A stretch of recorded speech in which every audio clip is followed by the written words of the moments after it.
Assalamualaikum warahmatullahi wabarakatuh. Kami dari kelompok 2 akan mempresentasikan hasil diskusi kami tentang kedudukan media dalam pembelajaran.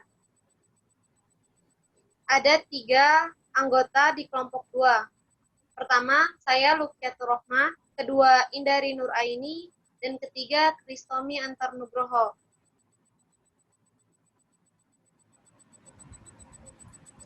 Kedudukan media dalam konteks komunikasi pendidikan. Proses belajar mengajar dapat diartikan juga sebagai proses komunikasi. Dalam proses komunikasi ini terjadi urutan pemindahan informasi atau pesan dari sumber pesan ke penerima pesan.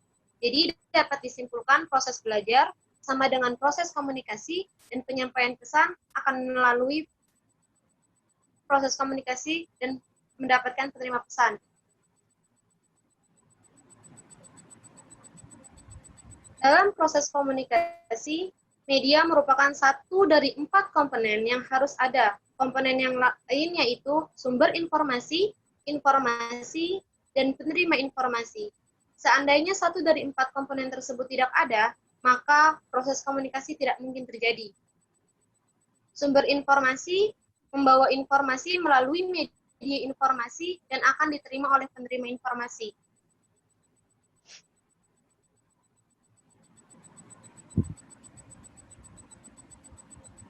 Komunikasi memegang peranan penting dalam pengajaran. Agar komunikasi antar guru dan siswa berlangsung baik dan informasi yang disampaikan guru dapat diterima siswa, guru perlu menggunakan media. Tugas media bukan hanya sekedar mengkomunikasikan hubungan antar sumber pengajar dan si penerima atau si pelajar. Namun, lebih dari itu, media merupakan bagian yang integral dan saling mempunyai keterkaitan antara komponen yang satu dengan yang lainnya, saling berinteraksi dan saling mempengaruhi, menurut Asnawir dan M. Basiruddin Usman pada tahun 2002 halaman 7. Yang kedua, kedudukan media dalam sistem pembelajaran. Sistem pembelajaran pada dasarnya merupakan cara-cara untuk mencapai tujuan pembelajaran, yaitu tercapainya hasil belajar secara maksimal oleh peserta didik dalam kegiatan belajar. Berikut ialah dengan bagan kedudukan media dalam sistem pembelajaran. Pesan yang disampaikan oleh guru melalui media akan sampai ke penerima pesan yaitu siswa. Dan tujuannya adalah untuk hasil belajar. Menurut Sujana dan Rifai tahun 1992, mengemukakan manfaat media pembelajaran dalam proses belajar siswa, yaitu 1. Pembelajaran akan lebih menarik perhatian siswa sehingga dapat menumbuhkan motivasi belajar siswa. 2. Bahan pembelajaran akan lebih jelas maknanya sehingga dapat lebih dipahami oleh siswa dan memungkinkannya menguasai serta mencapai tujuan pembelajaran. 3. Metode mengajar akan lebih bervariasi, sehingga siswa tidak bosan dan guru tidak kehabisan tenaga. 4. Siswa dapat lebih banyak melakukan kegiatan belajar, seperti mengamati, melakukan, mendemonstrasikan, dan memerankan. Dengan demikian, dapat disimpulkan bahwa media sebagai bagian yang tidak terpisahkan dari sistem pembelajaran demi terciptanya tujuan pendidikan pada umumnya dan tujuan pembelajaran di sekolah pada khususnya. Media yang dirancang dan dikemas dengan baik dapat meningkatkan dan mengarahkan perhatian peserta didik sehingga dapat menimbulkan motivasi belajar, interaksi yang lebih langsung antara peserta didik dan lingkungannya, serta melatih peserta didik untuk belajar sendiri sesuai dengan kemampuan dan minatnya.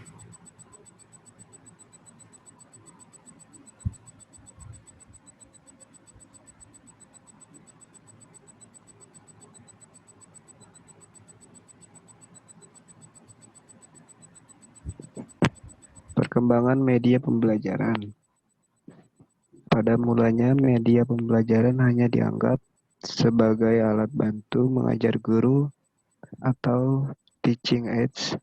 Alat bantu yang dipakai adalah alat bantu visual, yaitu gambar, model, objek, dan alat-alat lain yang dapat memberikan pengalaman konkret, motivasi belajar, serta mempertinggi daya serap dan retensi belajar siswa.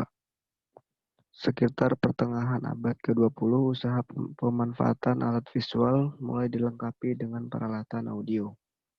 Maka lahirlah peralatan audio visual pembelajaran. Usaha-usaha untuk membuat pelajaran abstrak menjadi lebih konkret terus dilakukan.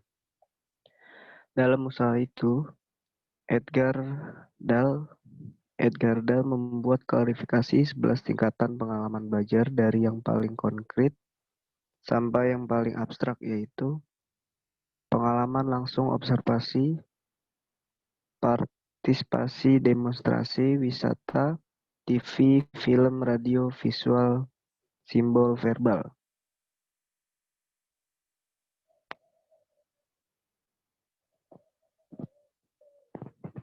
Pada akhir tahun 1950, alat audio visual bukan hanya dipandang sebagai alat bantu guru saja, melainkan juga berfungsi sebagai penyalur pesan belajar. Namun waktu itu faktor siswa yang merupakan komponen utama dalam pembelajaran belum mendapat perhatian khusus.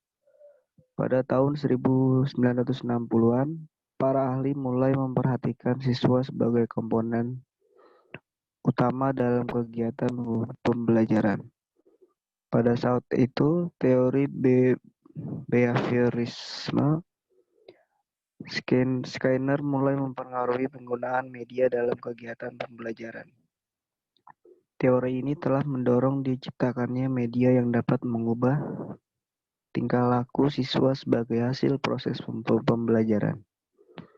Produk media pembelajaran yang terkenal sebagai hasil teori ini adalah diciptakannya teaching machine atau mesin pengajaran dan program instruction atau pembelajaran terprogram. Pada tahun 1965 sampai 1970, pendekatan sistem atau system approach mulai menampakkan pengaruhnya dalam dunia pendidikan dan pengajaran. Pendekatan sistem ini mendorong digunakan media sebagai bagian integral dalam proses pembelajaran. Media yang tidak lagi hanya dipandang sebagai alat bantu guru, melainkan telah diberi wewenang untuk membawa pesan belajar, hendaklah merupakan bagian integral dari kegiatan belajar mengajar. Dan pada saat ini, media diartikan dalam pengertiannya yang terakhir, yaitu meliputi alat bantu guru dalam mengajar, serta sarana pembawa pesan dari sumber belajar ke penerima pesan belajar atau siswa. Sebagai penyaji dan penyalur pesan, media pembelajar dalam hal-hal tertentu bisa mewakili guru menyajikan informasi belajar kepada siswa.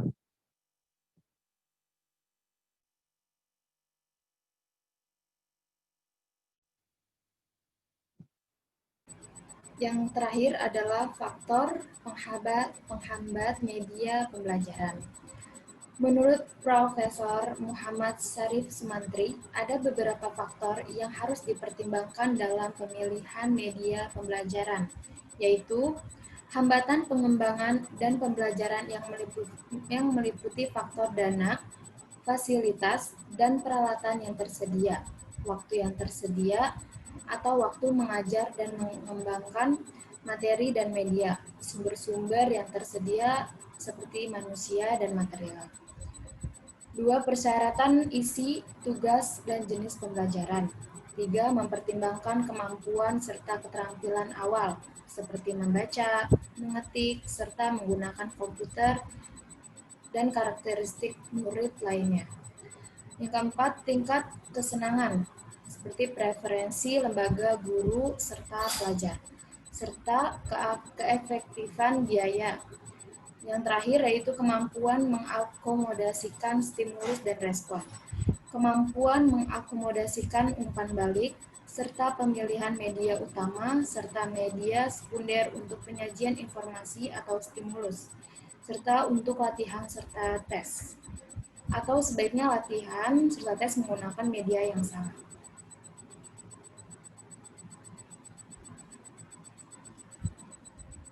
Faktor penghambat media pembelajaran selanjutnya pemilihan serta pemanfaatan media pengajaran perlu mempertimbangkan berbagai kondisi serta prinsip-prinsip psikologis menurut Arsya tahun 2002.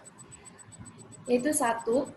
Motivasi, 2. Perbedaan individual, 3. Tujuan pembelajaran, 4. Organisasi isi, 5. Persiapan sebelum belajar, 6. Emosi, 7. Partisipasi, 8. Umpan balik, 9. Penguatan atau reinforcement, 10. Latihan dan pengulangan, serta 11. Penerapan.